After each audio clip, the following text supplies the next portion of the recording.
Celebramos la 22 Feria Getxotik Mundura. Es una feria en la que en un ambiente como este, tan lúdico, tan familiar, pues lo que intentamos es visibilizar el trabajo de las ONGs de desarrollo que colaboran en Getxo, que son muchas y hacen cosas muy interesantes.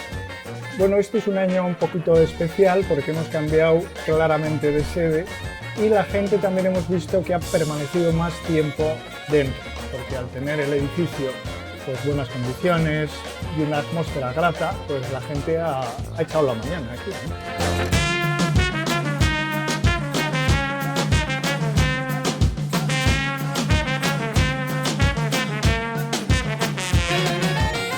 Nosotros somos una ONG palestina que nace en el año 2003, aquí concretamente en Getxo empezamos a funcionar.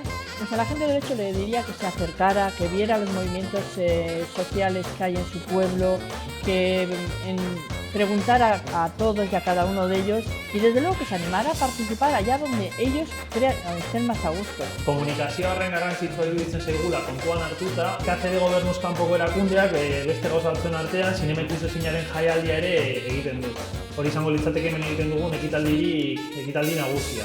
Proiektuak ditugu musikebarri honetan ere lehenengoko aldiz eta oso balantze positiboa egin dugu, egia esan. Entragozagun artean elkarlanetzako oso garrantzitsua lako ekintzetan edo ekitaldietan parte hartzea, Getxoko beste elkarte batzuk egiten duten lana ere ezagutzeko aukera ematen dugulako. Agian elkarlanean edo zerbait antolatzea posible ikusten baldin badugu, aurrera atera ahal izateko.